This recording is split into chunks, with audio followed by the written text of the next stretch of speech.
Hello बच्चों, कैसे हो आप लोग। ईडू टीच में आपका स्वागत है। आज हम सिविक्स पढ़ाने जा रहे हैं, जो सोशल साइंस मतलब समाजशास्त्र में ही पूछा जाता है। ठीक है।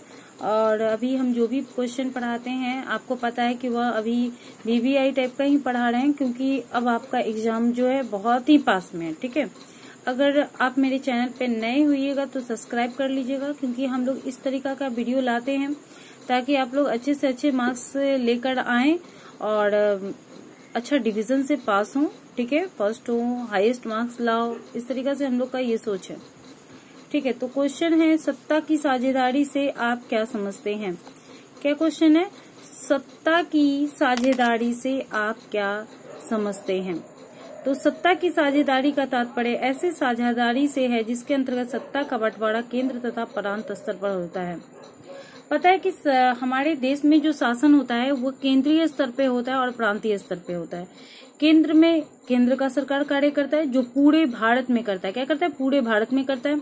और राज्य स्तर पे, जैसे हमारे देश में जो है केंद्र में अभी नरेंद्र मोदी हैं और हमारे जो बिहार में है वो नीतीश कुमार है। वैसे ही सब जगह जितने भी स्टेट हैं, 29 स्टेट है, सभी जगह पे अपना अपना सीएम है सब जगह का, और वो लोग प्रांत स्तर पे काम करते हैं। ठीक है। तो आमतौर पर सत्ता, आपको पता चल गया कि सत्ता की साझेदारी क्या है। अब देखते हैं कि साझेदारी से आप क्या समझते हैं। आमतौर पर सत्ता के बंटवारे को संघवाद कहा जाता है। ठीक है। आमतौर पर क्या है, सत्ता का जो बंटवारा होता है उसको क्या कहा जाता है, संघवाद कहा जाता है, जिसमें दोहरी शासन व्यवस्था पाई जाती है। संघवाद का मतलब हो गया कि जिसमें दोहरी शासन व्यवस्था पाई जाती है। दोहरी मतलब क्या, पूरे भारत में जो है केंद्र शासन करता है। ठीक, केंद्र का हर बात माना जाता है, प्लस हर राज्य का अपना अपना सीएम होता है जो कार्य करता है। और जब दोनों मिलके कार्य करता है ना, तो वह क्या कहलाता है, सत्ता का साझेदारी क्या कहलाता है। ठीक है। क्या कहलाता है, सत्ता का साझेदारी। अभी पता है कि जैसे कि कोरोना का ही काल चल रहा था, तो कोरोना में लोग क्या कर रहा था, बड़ा डरा हुआ था, सहमा हुआ था। नीतीश कुमार, अब पहले तो नरेंद्र मोदी थे, वो विश्व नहीं, भारत में अपने आधार पे चला रहे थे। बट जब थोड़ा सा कोरोना कम हुआ है तो फिर हर स्टेट के जो सीएम है वो अपने अपने आधार पे चला रहे हैं। ठीक है। तो राष्ट्रीय स्तर पर केंद्रीय सरकार तथा प्रांतीय स्तर पर राज्य सरकार जो अपना कार्य और शक्ति का बंटवारा करती है। ठीक है। क्या होता है, राष्ट्रीय स्तर पर और केंद्र सरकार तथा प्रांतीय स्तर पे। अब देख लो, राष्ट्रीय स्तर पे क्या है, राष्ट्रीय स्तर पे केंद्र सरकार। हम पहले भी बोले ना कि पूरे भारत में केंद्र का सरकार होता है, केंद्र सरकार का शासन चलता है। और उसके बाद जो है जो प्रांतीय सरकार होता है, मतलब हमारे देश में 29 स्टेट्स हैं, वो सभी में एक एक सीएम है और सब अपना अपना काम करता है। ठीक है। प्रांतीय, उन लोगों का अपना मंत्रिमंडल होता है, केंद्र का अपना मंत्रिमंडल होता है। ठीक है। स्तर का अपना अपना कार्य और शक्ति का बंटवारा करती है। नीचे की सरकारों के बीच भी सत्ता का बंटवारा होता है। और फिर जब हम लोग ये जो आते हैं, कहाँ आते हैं हम लोग, जब केंद्र से प्रांत में आते हैं, तो प्रांत में भी जो सरकार होता है उसका बहुत सारा सत्ता का बंटवारा किया हुआ रहता है, सभी का कार्य अलग अलग रहता है। तो उसको क्या कहा जाता है, स्थानीय स्वशासन कहा जाता है। क्या कहा जाता है, स्थानीय स्वशासन कहा जाता है। अब देख लेते हैं फिर से सत्ता की साझेदारी से क्या तात्पर्य। अब यहाँ का जो आप अंडरलाइन है, इसको हम अंडरलाइन कर देते हैं कि राष्ट्रीय स्तर पर केंद्र तथा प्रांतीय स्तर पर राज्य सरकार जो अपने कार्य और शक्ति का बंटवारा करती है, उसको बंटवारा करती है और दोनों मिलकर कार्य करती है, उसको क्या कहा जाता है, सत्ता का साझेदारी कहा जाता है। थोड़ा सा अपना माइंड को लगाओ। ठीक ना, पढ़ो, गेस्ट पेपर पढ़ो, बुक पढ़ो, प्रैक्टिस सेट पढ़ो, हम लोग जो वीडियोस बनाते हैं उसको देखो, है ना। और उसके बाद अपना निचोड़ निकाल के फिर उसको लिखने की कोशिश करो। इससे क्या होगा, जब तुम जितना लिखोगे, तुम्हारा शैली जितना अच्छा होगा, एग्जामिनर जो है तुमको उतना अच्छा मार्क्स देता है ना। तो कोशिश करो कि जो भी याद करो, जो भी सुनो, उसको लिखने की कोशिश करो, क्योंकि ऑब्जेक्टिव के लिए तो हम लोग उतना डिटेल पढ़ाते हैं। ठीक है।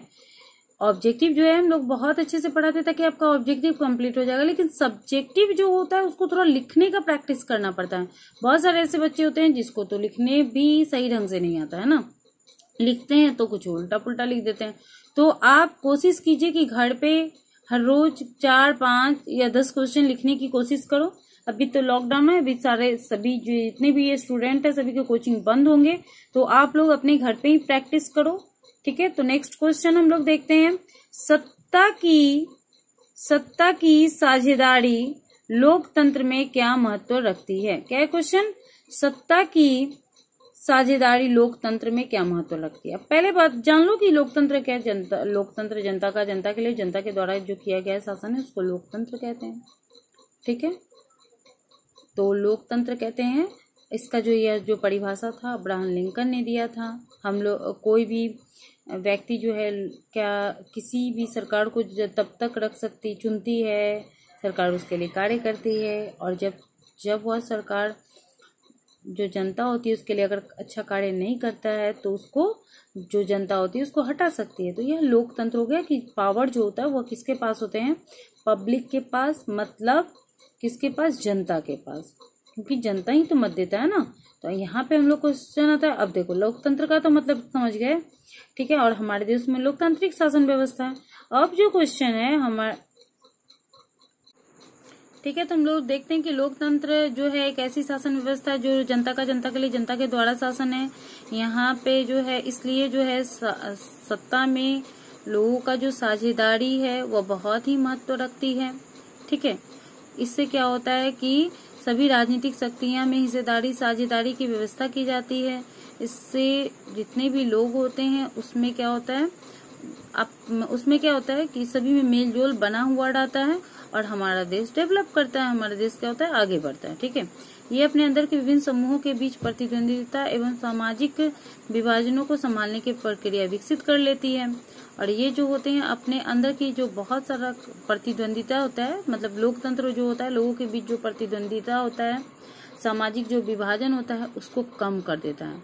ठीक है, जिसके जो टकराव होने वाला रहता है या विस्फोट होने वाला रहता है उसको जो होता है लोकतंत्र क्या करता है? सत्ता में जब साझेदारी होता है लोकतंत्र में तो यह बहुत ही महत्व रखता है कि सभी कुछ को एक क्या करता है? बीच का तरीका लेके चलता है कि सभी नागरिकों में जो होता है सामंजस्य बना हुआ रहता है, क्योंकि भारत जो होता है विविधताओं का देश होता है। यहाँ पे बहुत सारे हिंदू, मुस्लिम, सिख, ईसाई सभी जाति के धर्म लोग रहते हैं। विभिन्नताओं का देश है कि यहाँ पे बहुत सारे धर्म जाति के लोग रहते हैं और सभी में क्या है? एक दूसरे में जो विभेदता होता है वह नहीं होता है, एक दूसरे में मेल जोल होता है। इस तरीका से अगर क्वेश्चन पूछा जाए कि सत्ता की साझेदारी लोकतंत्र में क्या महत्व रखती है, तो सत्ता की साझेदारी में लोकतंत्र बहुत महत्व रखती है, क्योंकि हमारा देश में जो है जनता का, जनता के लिए, जनता के द्वारा शासन है। ठीक है, यहाँ पे जो होता है सत्ता में जो है नागरिकों को हिस्सेदार बनाया जाता है। ठीक है, ताकि प्रतिद्वंदिता कम हो। ठीक है, कुछ अपना दिमाग लगाओ तो मेरे ख्याल से एक भी क्वेश्चन आप लोग का नहीं छूटेगा। ठीक है, मेरी वीडियो को देखने के लिए थैंक्स।